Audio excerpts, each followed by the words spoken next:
welcome to Dream It, Dare It, Do It, Live the Life You Want. Today, I have a special guest. Her name is Adey-Jones. Hi, Adele.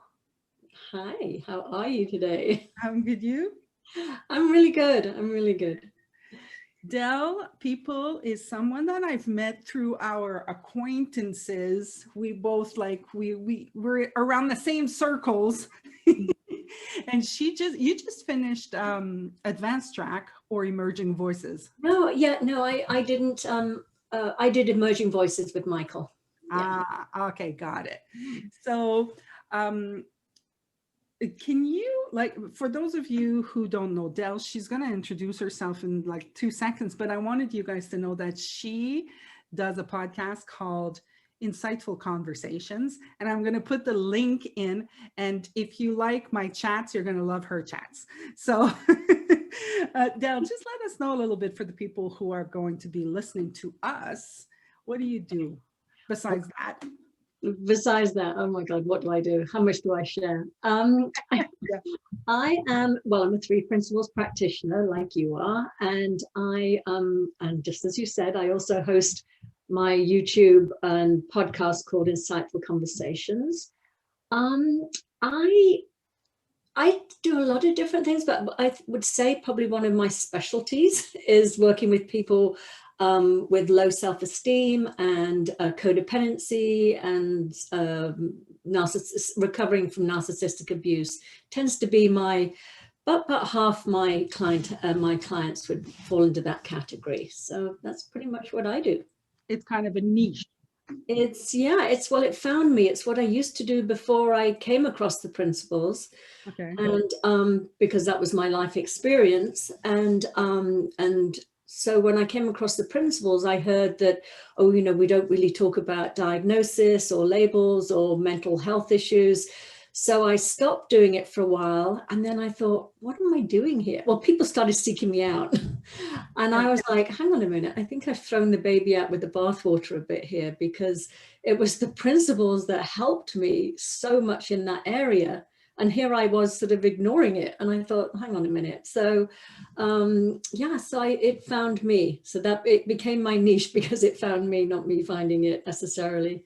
I mentored with the Pranskys, and I remember George always used to say, you don't need a niche. You just teach the principles to anybody that wants to hear about them, which I think is true too. But I think there's also a beauty in, when you've had a shared experience, I think people feel safe with you and they trust you and they know what you're talking about. So yeah. It's so funny because we had a conversation earlier this week together. And you guys were talking about, the principles, not the principles, what we talk about. And I'm like, and I called a few friends who listened to my podcast, and I was like, do I talk about the principles? And they were like, no, I don't really think that you do. And I was like, but it's still a good conversation. And so to those of you who are listening and have no idea what we're talking about, the principles are mind, thought, consciousness, which is basically, an understanding of the mind, if we want to, make it really, really simple.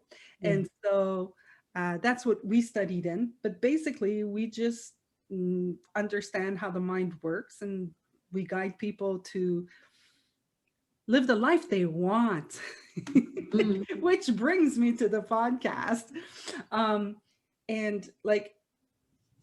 I was wondering if you have you ever thought about that? Because it seems to me that a lot of people have thought about living the life that they want, So have you ever spent any time on it? 1, 2, if you did, what's your take on it? Oh, that's a big question. When you asked that, 2 things. I just did a webinar this morning about low self-esteem and how so many of us don't live the life that we want or that we dream of, because we're listening to these thoughts in our head that tell us that we're not good enough, we can't do it, we're not, you know, clever enough, skinny enough, pretty enough, intelligent enough, whatever the enoughs are. Yeah. We listen to it and then we believe it, which is what is so crazy. And what I love about the principles that I found after years of living with this sort of cloak of believing I wasn't good enough to do things. And when I came across the principles and I realized I didn't have to believe that thinking. I spent years in therapy trying to change the way I thought, trying to change myself so I could be freer to live the life that I wanted. And ironically, when all I had to do was ignore this negative chatter in my head, didn't try and change it or change myself. And as I ignored it, I ended up really living the most amazing life. But it was, you know, as I said, it took me 50 years to get to that point. But when you asked that question, what flashed through my mind is I went through a divorce when I was 50. And I remember sitting in my therapist's office at the time. I'd just come across the principles, but I remember sitting there going, oh God, I should have stayed in college. I shouldn't have dropped out. I should have become a doctor. I should have become a lawyer. I wish I had a profession. And then he said to me, do you know how many 50-year-olds that sit in my office saying, God, I wish I'd had a life? He said, you've been, you know, you're a costume designer, you're an artist, you're a, you know, Pilates teacher, you're a mother, and I've had so many incarnations. And he said, there are so many people that don't get to live life because they get on that track of, I've got to, you know, be somebody and get into a career and get into a profession. And then they reach sort of middle age and they go, oh my God, I didn't even live. I just have spent the last, you know, 30, 40 years of my life on this track and not questioning it. So that's what flashed through my mind when you asked that. So, you know, as much as I can say that I suffered from low self-esteem for a majority of my life, I've had an amazing life. I mean, you know, originally I was brought up in the UK. I lived in Spain for a year when I was 18. I came to the States when I was 21 and have lived here ever since. But prior to that, I was always moving. You know, I left home at 16. I was just constantly like, where do I go next? Where's the next adventure? So, you know, I've had a wonderful life. I'm really grateful.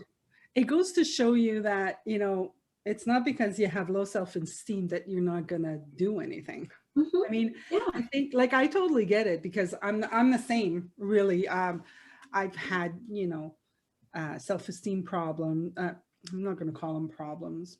Just got issues, whatever. I've had low self-esteem, and but I've done so many things. You know, I was a singer. I hosted open mic nights. I hosted open band nights. I had a podcast then, and I was a sales manager. I traveled across Canada, USA, training people, and, you know, like, I did all of that.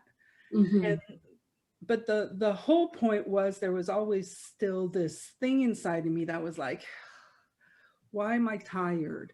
Why am I thinking this? Why is this happening? And why, you know, it was constantly present. There was still something there present that was in the way for me.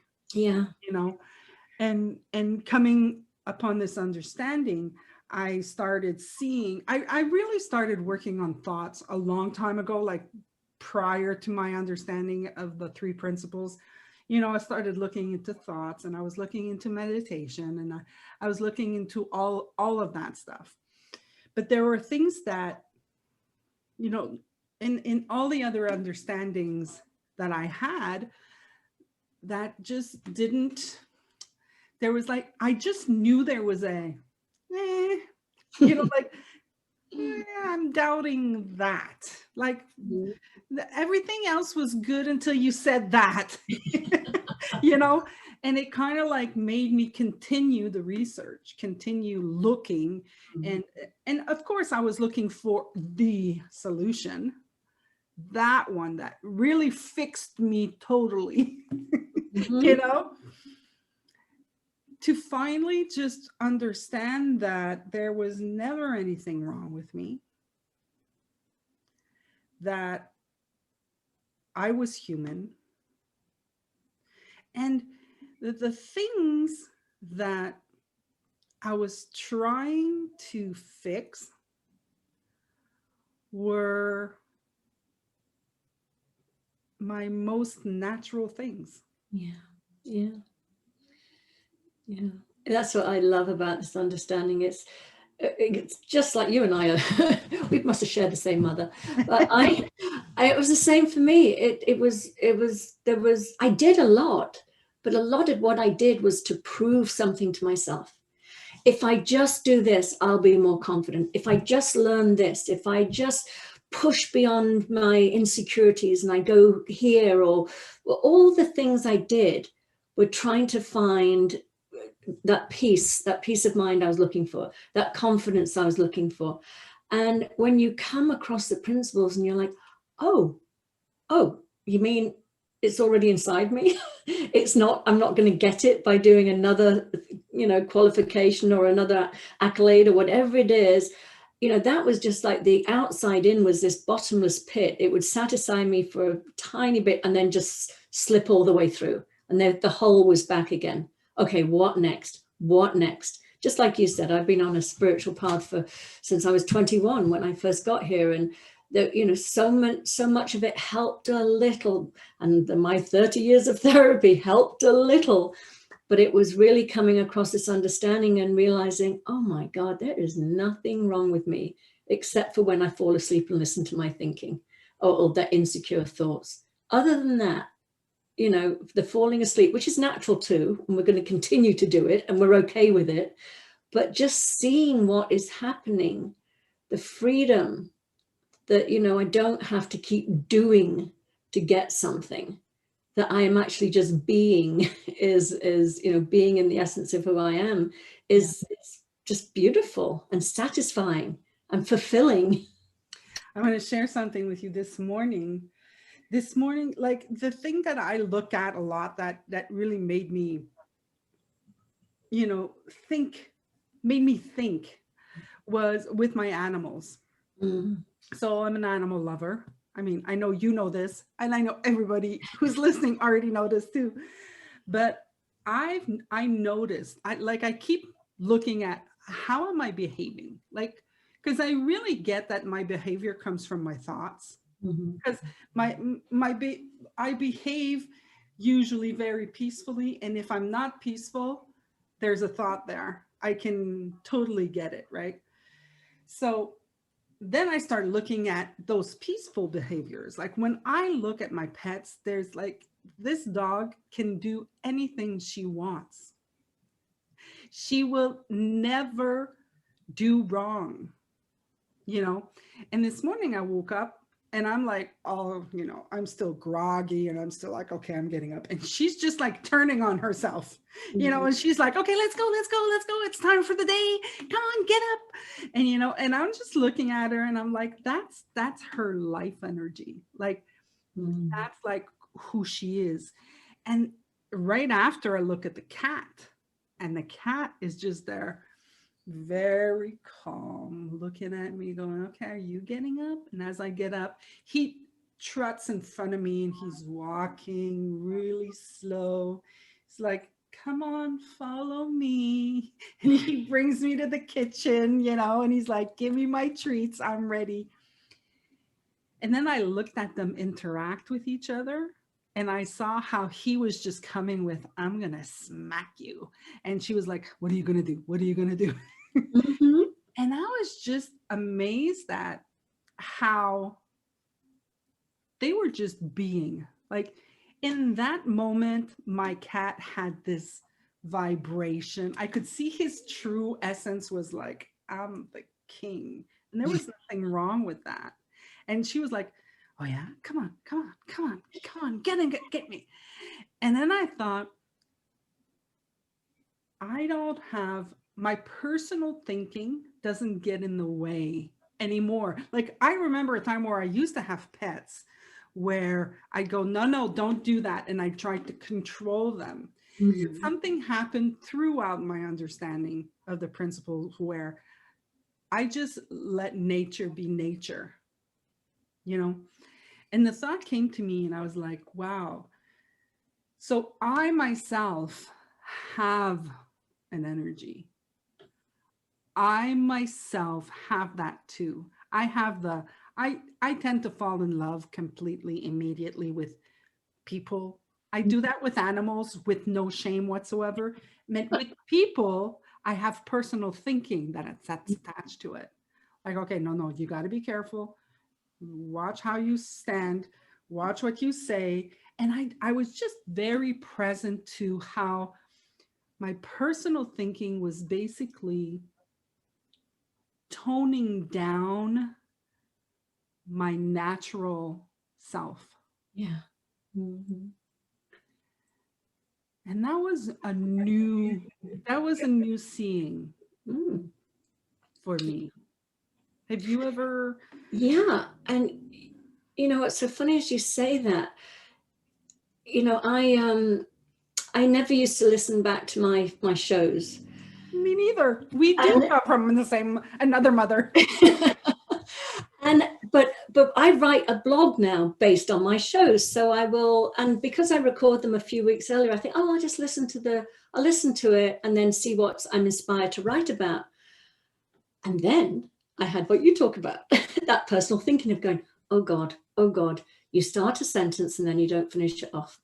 Oh, you say, I love that a lot. And then I was like, this is not helpful, you know, and I just thought, I cannot be in my head thinking about, am I sounding okay? Am I finishing my sentences off? I just thought, I got to ignore that, because I cannot be present to the other person if I'm up in my head monitoring how I sound or what I'm doing. So I just as soon as that thought comes in, it's like, out of the way. I don't want to, you're not helpful is my phrase. Yeah. That is not helpful. I'm not going to listen to that. So I'm the same. It's like, you know what?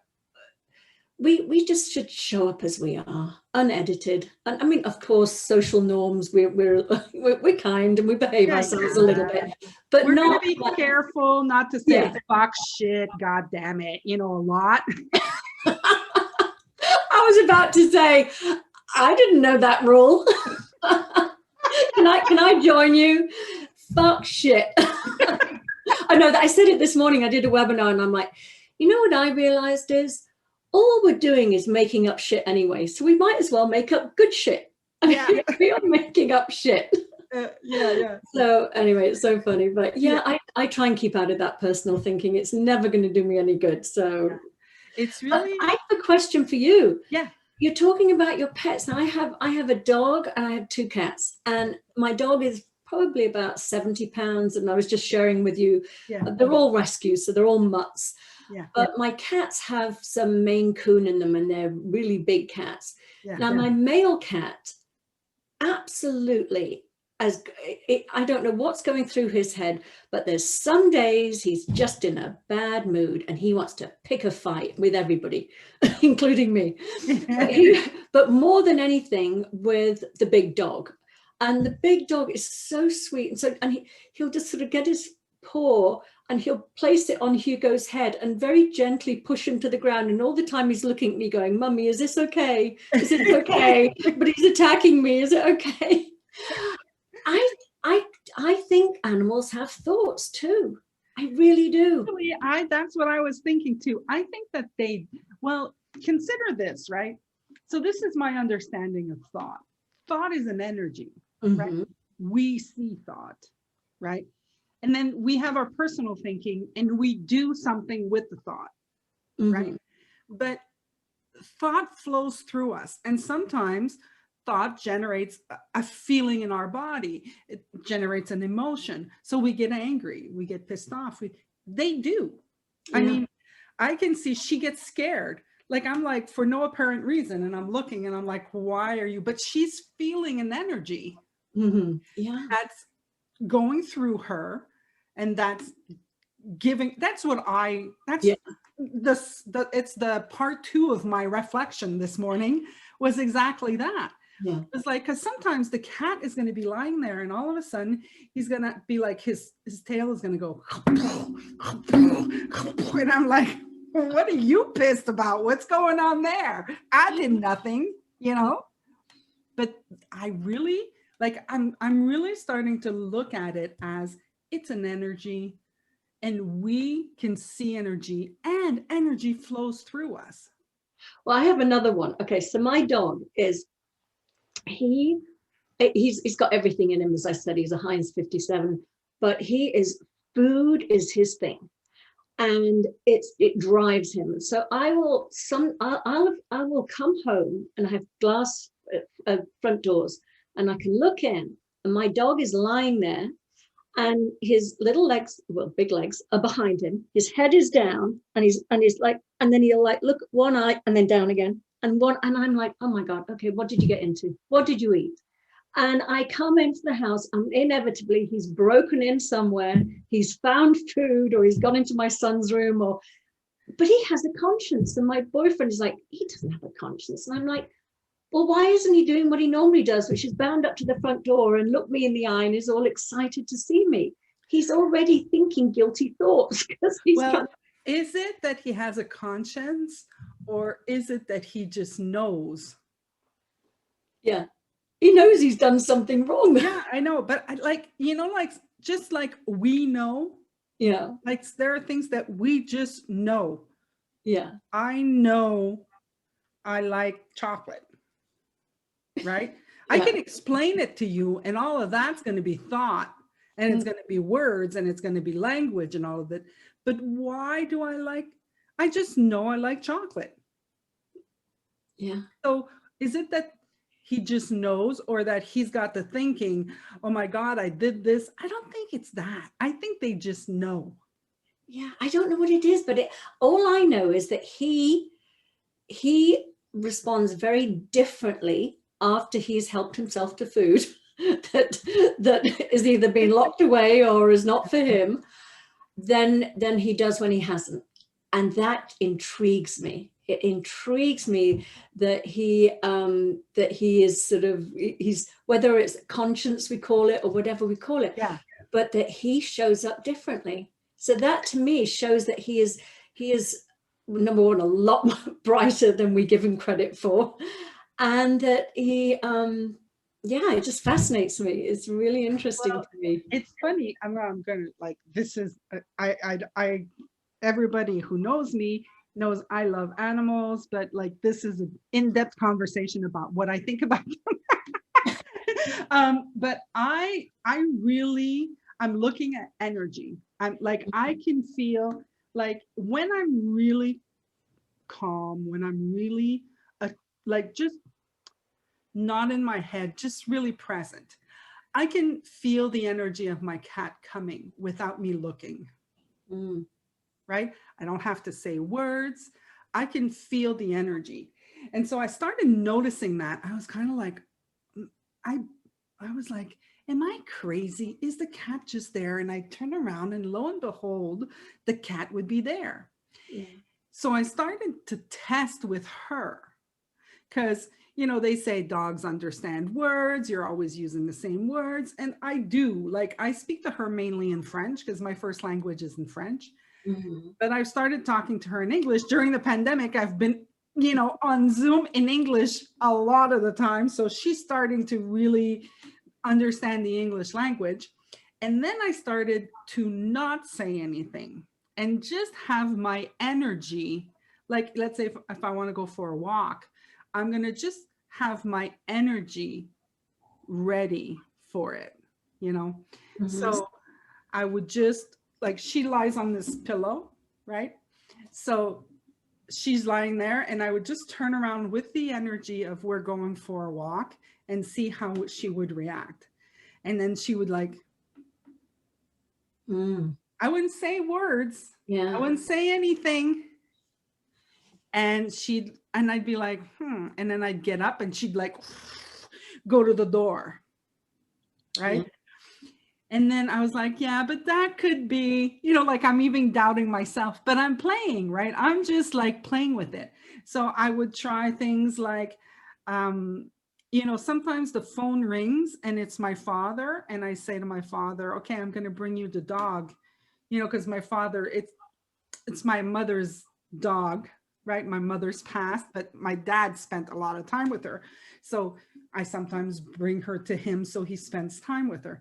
And she knows that what I just said was, I'm going to go bring her to dad's. And when I get there, she walks in and then I say, okay, I'm gone. And she's just like, see ya. You know, Yeah. it's very interesting to look at it from that point of view, look at it from an energy. Thing.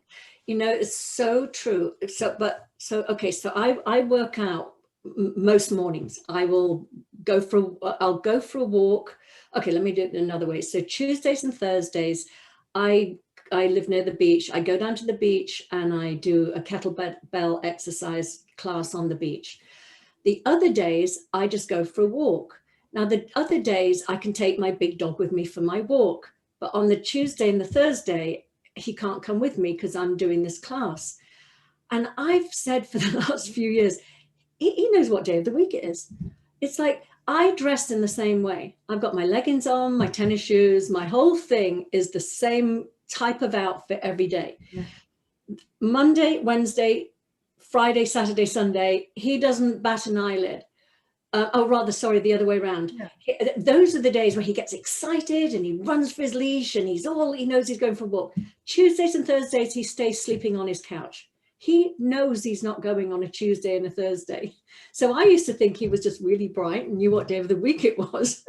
But according to you, it's energy. Now I'm choosing, I agree with you. I think it's the energy. Yeah, but it could be both. I mean, I don't know. I have no idea. I'm making shit up right now, but that's how it felt to me. Yeah, well, me too. I'm making shit up when I'm saying you can tell the time of the week. My boyfriend thinks it's hysterical. He is a very, very bright dog, but I'm not sure he knows Tuesdays and Thursdays from the rest of the week.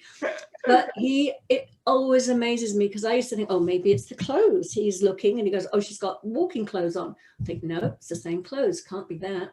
So, yeah, I'm inclined to think it's probably energy as well. I think they feel, because, sometimes, I mean, this dog loves everybody.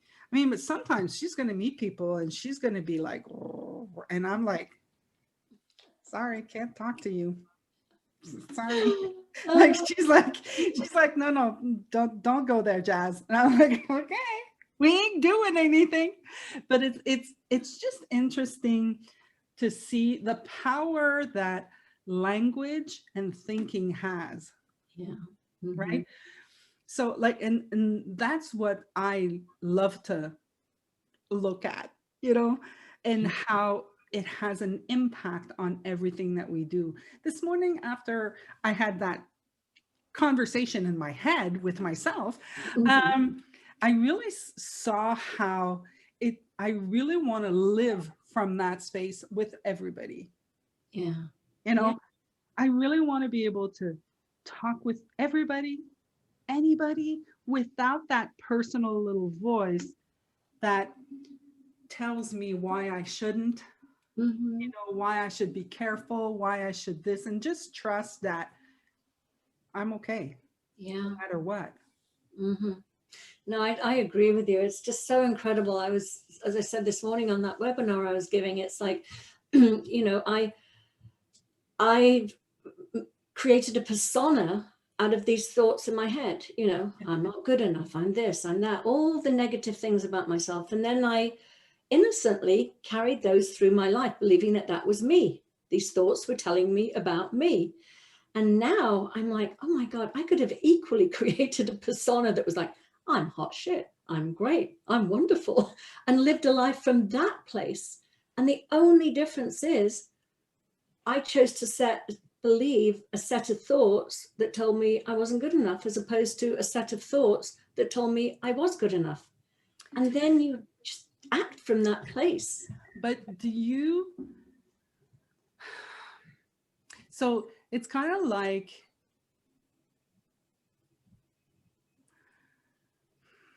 hold on, where do I want to go with this? Like, because what I'm hearing, what I don't want for people listening is, okay, so, you're thinking a negative thought, you made it up, make up a good one. I don't want you to do that, because that's just another trap. That's just another trap, because think about it. Okay. If you think I suck, I'm making stuff up again. If your thought is I suck, okay. So the thing is that you're going to act from that place, and you have to hide that you suck, right? Nobody wants to show that. So now if you make up, okay, but no, I don't suck, I'm really, really good. Like I'm the best. So, but you don't believe that you're the best. You're just making it up because you think you suck. So in order to maintain that you're the best, you have to still think that you suck. Yeah. No, I totally agree with you. I'm not that this is, as we know, this is not a prescription. This is a description of how we work. Yeah, I'm not saying that at all, because I actually spent years doing exactly what you're saying, trying to control my thoughts, change the thoughts, all those affirmations. I love myself. I'm fine. I'm great. Or no, that does not work. I love that. I love the tone. I love myself. I'm great. Plastered on your bathroom mirror. Love yourself. Tell it. All this stuff. That without a doubt that doesn't work. What I'm pointing to is how we can create an image of ourselves that we think is so set in stone. We think we're these personalities, and what I'm pointing to is we're sort of made up of thought. And when we see that actually nothing's solid, nothing's set in stone, we truly are sort of, as Sid would say, one thought away from a completely different experience. That doesn't mean we have to control or change that thought, but just the knowing that we are infinite potential, always changing, always evolving, always showing up differently. I think we limit ourselves when we think we're just this type of personality. This is just who I am. Yeah, it's kind of like you. Yeah, I get it. It's like the set in stone. I think it's about looking at right now, like how, like you have to consider that, and I'm not talking to you, I'm talking to the people listening. Think about this. There's only now. If there's one truth, everybody is living now. Right? Even if they're in Australia, they may be tomorrow according to the rule of time, but they're living now. There's only now that exists. But what we're doing is something happens in the now, and we make up something that means something about us, and then we store it in our memory, and then something occurs, and then we bring back that thought from the past into our now without even giving yourself the chance to think about it newly. Exactly. Like, how does the new person, because you're new, even I'm new from like 2 seconds ago. Exactly. Yeah, exactly. Right? So that has helped me in so many ways, because I used to think, the biggest thing that I used to think is I'm actually a bitch and I have to hide that. So I'm going to be really, really nice,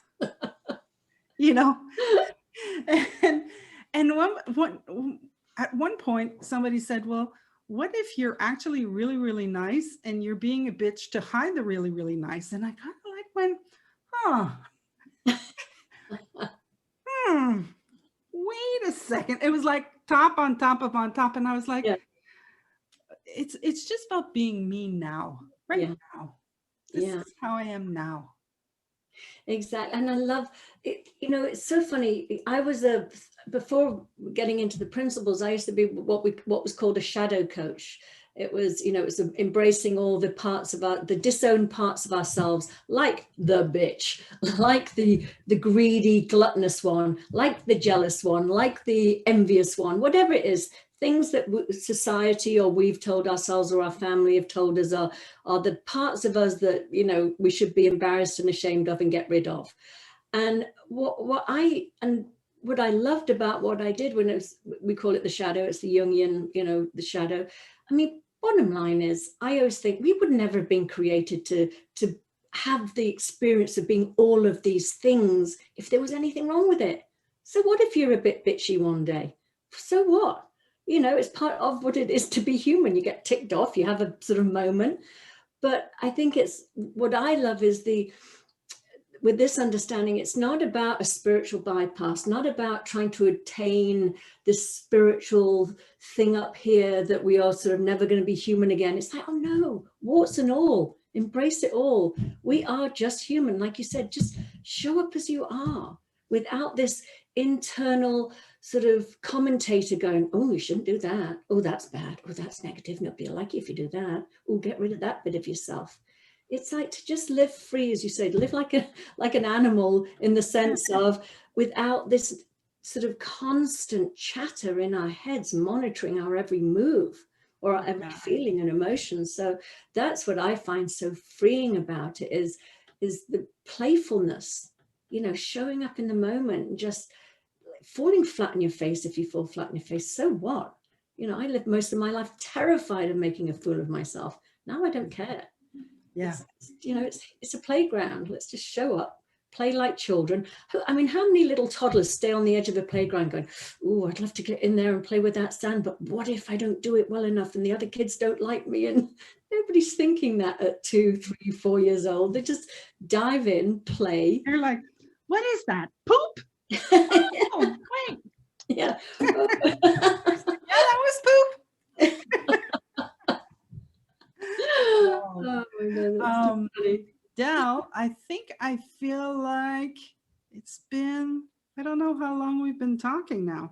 I have a clip with Rob that is called "Move the Way You Want, Just Move."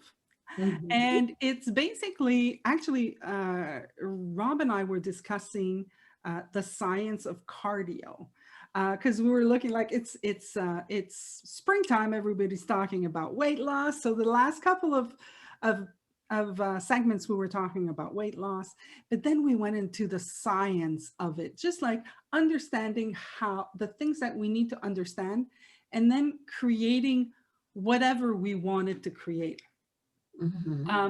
So I was thinking of listening to it with you. Sure. And you can tell me what you think. Hello, everybody. We're back for a segment of Move the Way You Want, Just Move. And hi, Rob. You got the glasses today. I was reading something I brought some science to the talk today, so I had my laptop. I had to put my glasses on. So guys, this is what we're going to talk about today. We're going to talk about science versus art. And that's one of the things that we learned. We just finished a class, actually. And in this class, our mentor, Michael Neal, he was talking about how, you know, there's science to everything, and then there's art to everything, right? And we tend to mix them up. And I think that the science is like universal, right? It's like, it's what is. And then the art is personal. Yeah. Right? Yeah. So I'm throwing it at you, Rob. So you was like, boom, that was all I got. That was that mic drop. Yeah. Your turn, man. It was actually, you're the science art dude on this subject. So again, the subject is weight loss, or actually it's the quest into transforming our body composition. We're on a journey to change what our bodies look like, and we're not going to play naive to believe that it can all happen overnight. So the science and the art, I think you explained it beautifully.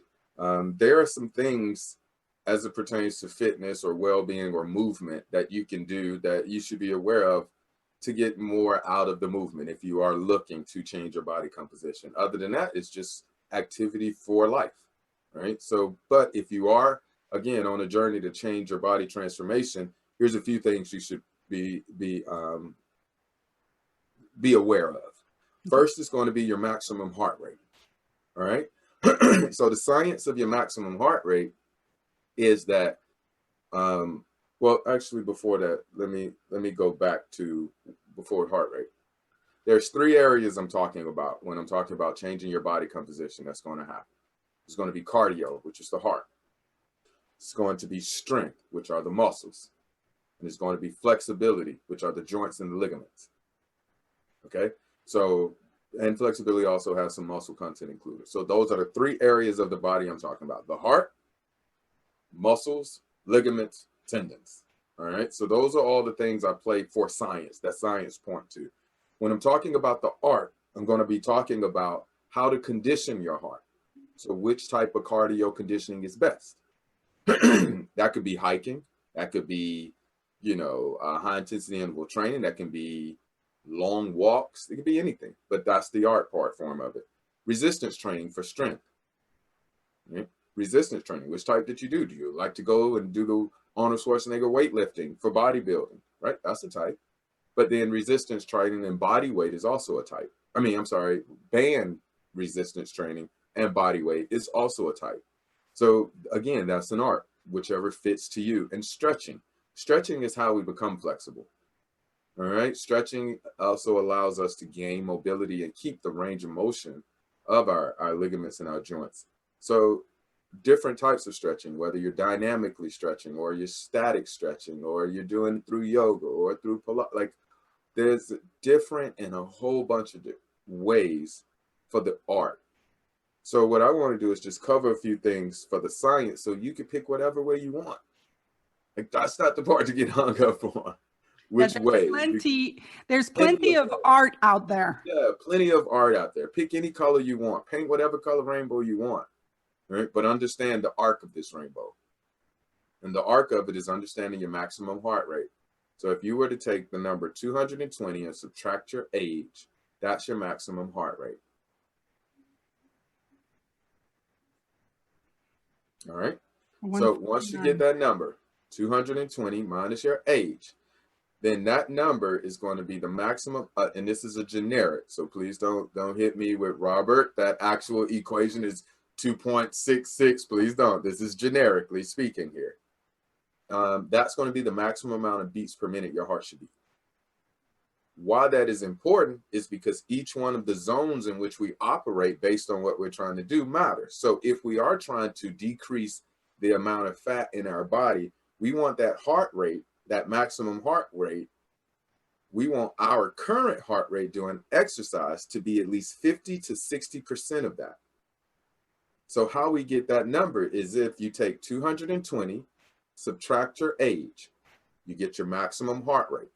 Take your maximum heart rate, multiply that by 0.5 or 0.6, whichever one, 50 or 60, 0.5 or 0.6. It's going to give you another number. That's the number your heart rate has to reach to be in fat loss zone. I use a calculator. I'm not fit to do that. Yeah, that's what I'm doing. Okay, yes, I'm like looking at my number. So first of all, I did it in my head and I wind up to the wrong number. So Okay. this is how bad that is. Okay, so this times 0.5. So that new number, so I was at 169. So now I'm at 194. I did 0.5 instead of 0.6. And I'm at 194. There's no way you're at 194. There's no. It has to be. I thought it was strange. 220 minus your age first. Yeah, 220 minus my age is 169 times 0.5. 0.5. 84. Okay, I was like, wait a minute. I know, I was like, if this is the maximum and now at 194, there's a problem. All right, now go back from 0.5, get your same number and do 0.6. So 84. Yeah, so 169 times 0.6. So now I'm at 101. Okay, so from your heart rate when you're exercising, if you are on quest to lose fat mass in the body, it needs to be between 84 beats per minute and 101. So whatever movement you're doing, that's the zone your heart rate needs to be in. Okay. Or else, if you're operating at 81, you're not in any zone. If you're operating higher than that, you're doing something else. Okay. You see? So that's the science. That's the part you need to understand. It's between 50 to 60. All right. And what those numbers are, you move and then you make your movement keep you in there. It's just like a balancing act, a scale, so to speak. All right. So let's go cardio endurance. Let's say we're trying to. I'm going to just flip my page now. I'm taking notes. Yes. So we're doing cardio endurance. Cardio endurance is going to be 70 to 80%. And this is when you're getting the things like running on a treadmill, what we call steady state exercise, is where your heart rate gets up to a spot and it just begins to neutralize, or not neutralize, but it basically flatlines and just, you know, maintains, almost like there's this analogy that our bodies are like hybrids. They're V10s, V8s, V6s, and then when we get on the highway, they reduce down to V2s to maximize energy. Well, the body does that as well. So cardio endurance is working out in about 70 to 80% of that. You're maintaining that aerobic activity. And then the last one for me, again, these are all just mine and the way I teach it.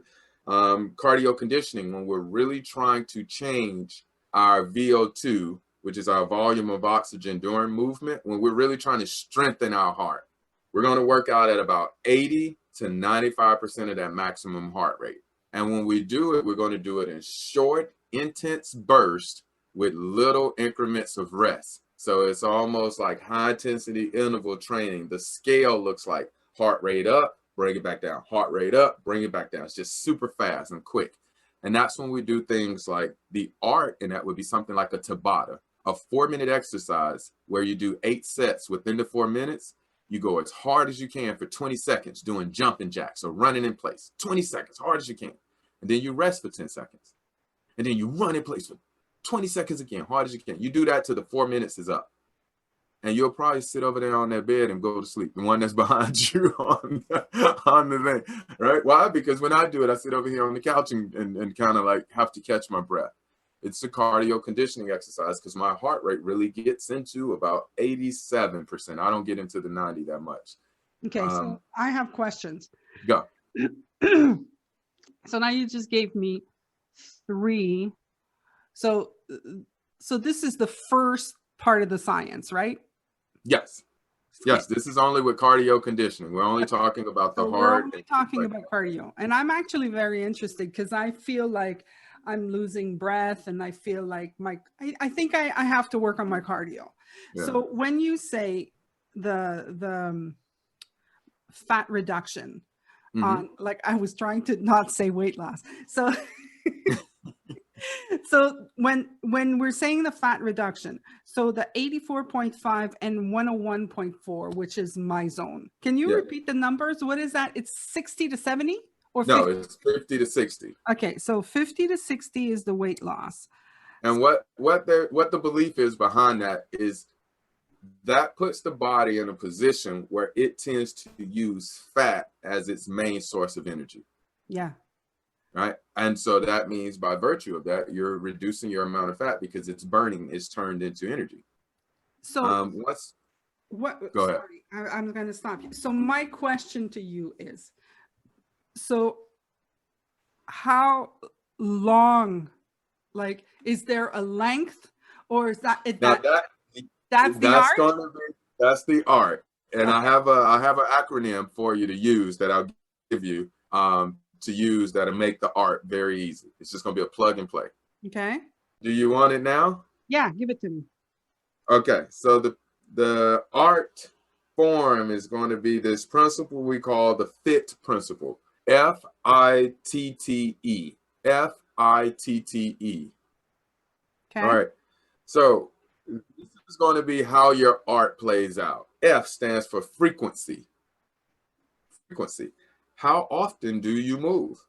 That's your art. That's for you to figure out based on what it is your goals are.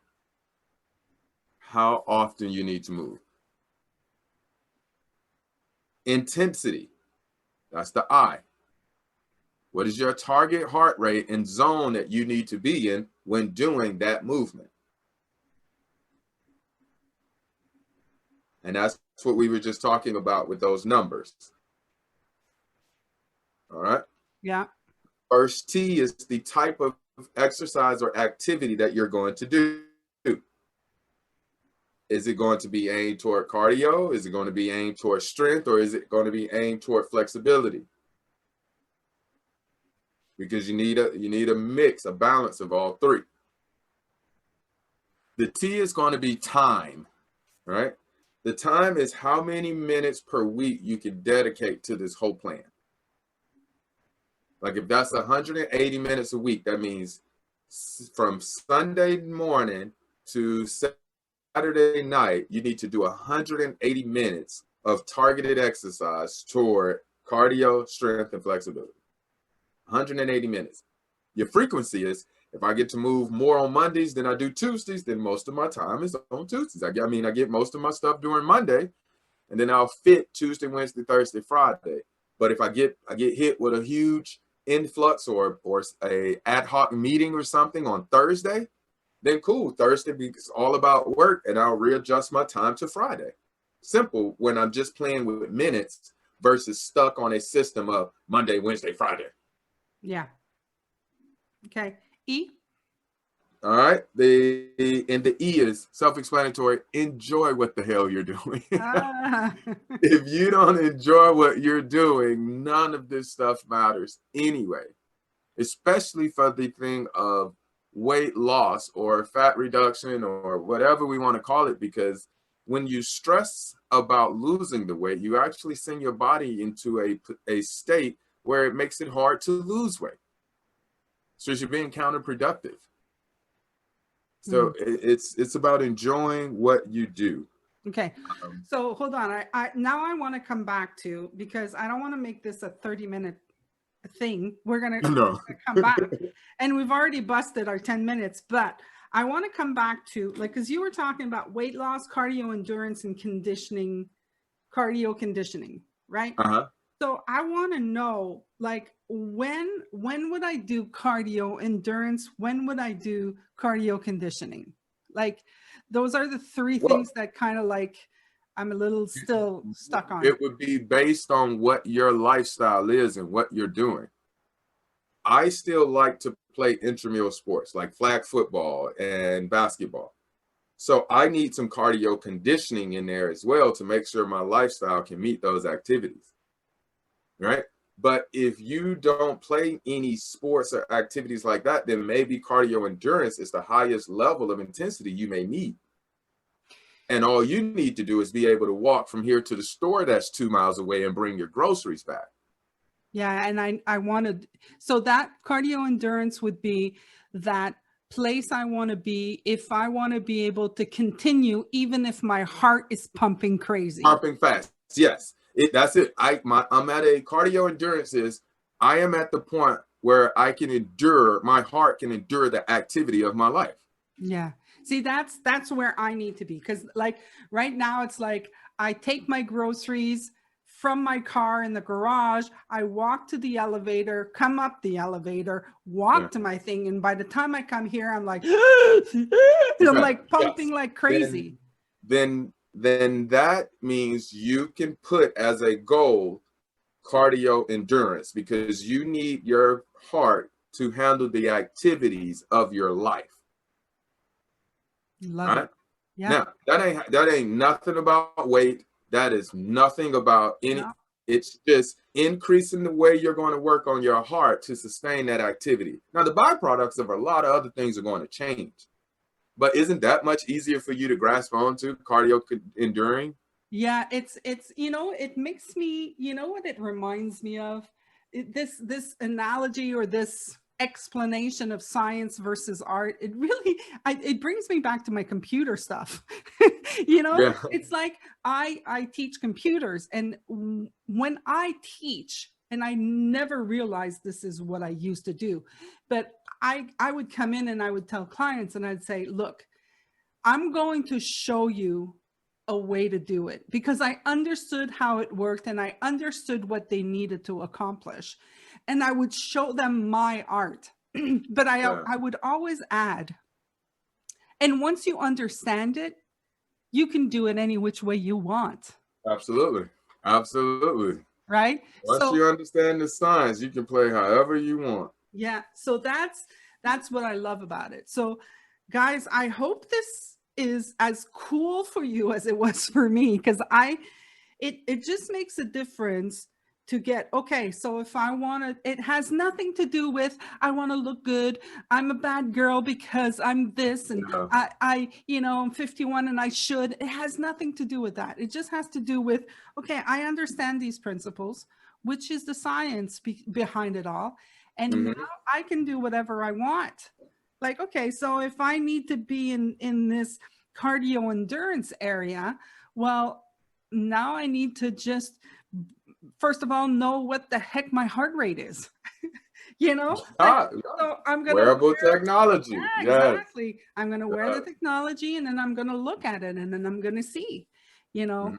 So yeah, Those so are the tools and hacks right there. Those are the hacks that help you know yeah, what your heart rate is, because you fantastic. probably can get it in going up and down the steps. So yeah. All right, so then we're gonna talk next about strength and Hmm. flexibility. So future segments, people, strength and flexibility. So thank you, Rob. This was awesome. Bye.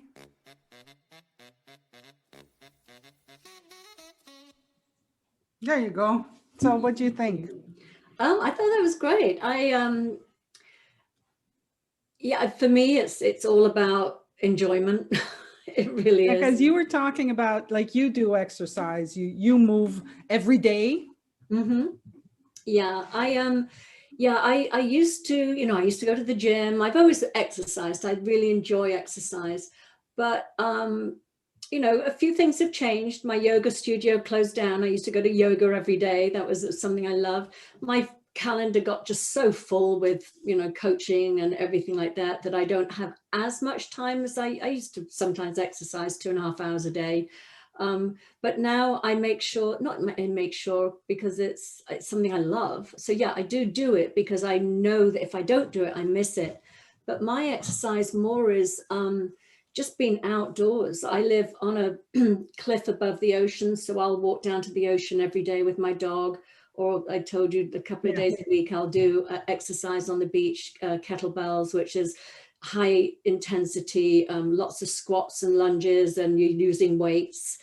But And that works your core, right? it works everything. It works your legs, your core, your butt, your arms, everything.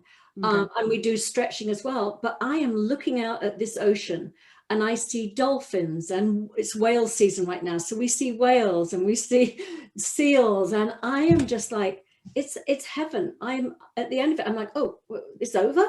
It's over already. So if I wasn't enjoying it, I wouldn't show up as much. So I think for me, the enjoyment part is top of the list. Find something you enjoy. Yeah. And as Rob said, I make sure that I don't wear the Fitbit anymore, but and I'm much older than you, so I'm 62, so I'm more about sort of, do I feel good? Do I enjoy it? I never have any issues. I did a stress test because actually I do have a heart thing that's genetic, and when I had my stress test, they were like, oh my God, we can't, it was like the treadmill was at that angle. I was running uphill to get my heart rate up. So I know that my heart is pretty strong because I'm always doing hills every day. Okay. But yeah, it's, enjoy it. You've got to enjoy it. There's too much in life that we have to take care of, like taxes and things like that. Yeah. Exercise should be something we enjoy. I love these conversations because it was like, when I first started the podcast, I didn't want to talk about it. Last year, when I came out of Super Coach Academy, I kind of saw how the moving domain, the moving area of my life, and the eating area of my life were areas that I was really just settling. Mm-hmm. you know, I had made up, you know, what we were talking earlier, I had made up so much stuff from past conversations and past Jasmines, and but I had literally put everything in a box, and I said, okay, this is who I am, this is how it's going to be, and that's it, that's all, you know. And I kind of like just started looking at it again, and it, you know, in the beginning it was kind of like, you know, looking, you know, when you're driving down the street and then there's an animal that was killed, and you just like, you're driving and you're like, I'm not going to look.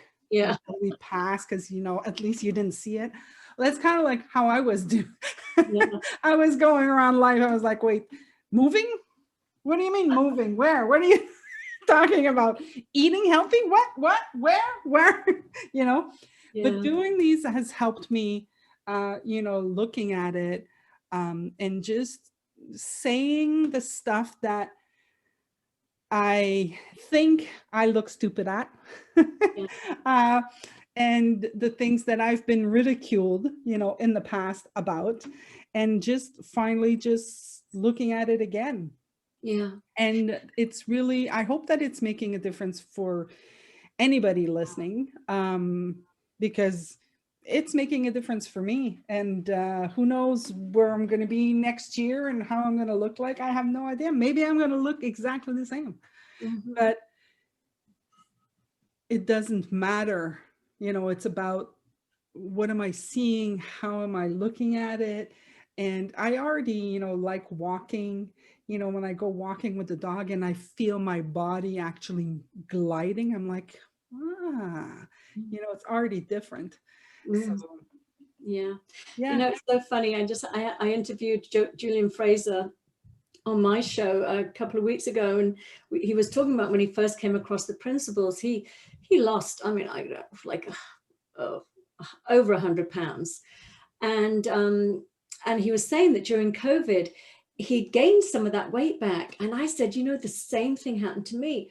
I caught myself. I got this thinking, ooh, this is difficult. We're being denied something. I deserve a treat. I'm going to eat a bit more and drink a bit more than I normally would, because we're being told we can't leave our house. And when I cut, and then I could feel then I was living in sweatpants because you were just showing up on Zoom. So I only dressed the top half of me. And I knew I was gaining weight, but I was in denial. I was like, I won't get on the scale because I don't want to depress myself, like pretending it didn't exist if I didn't see it in front of me. So then I finally got on the scale. I was like, oh God, 10 pounds. Yeah, I did it. I gained 10 pounds. But as soon as I questioned that thinking, that it was like, I just started laughing. I thought, I've actually enjoyed staying home for this last year. Why did I carry on that thinking that I deserve to treat myself? Because I would actually, it was fine. And then as soon as I caught that thinking, which was very innocent and unknown to me, I just started losing weight again. It was amazing. So I love what the conversation you're having with, which is, it's not, and I didn't sort of set out to, I just questioned, oh my God, I've been telling myself I'm 62 and that's what happens. You gain weight and blah, blah, blah, blah, blah. Yeah. So, you know, you just question it. It doesn't have to be. Yeah, exactly. Well, thank you so much, Del, for accepting my offer. I'm going to come on your show very soon. I'm excited.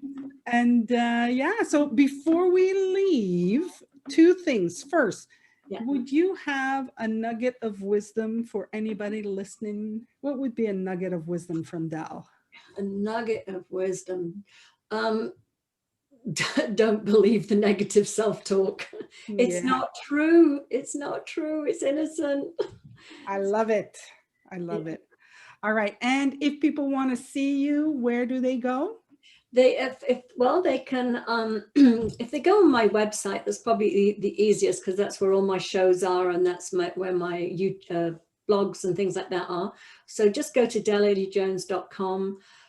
You'll see everything there, or you can go on YouTube, put my name in as well. I have two different channels on YouTube. One is Insightful Conversations, and the other one is Freedom from it's my coaching website, so it's Freedom from Codependency and Narcissistic Abuse. But I'm all over the place, I have been told. Not hard to find me. All right. Well, listen, thank you very, very much for coming and I shall see you soon. Oh, lovely. Well, it's been such a pleasure, and I'm excited to have you on my show too. So Thank looking you. forward to it. Take care. Everybody else, I'm going to say, dream it, dare it, do it, live the life you want. Take care.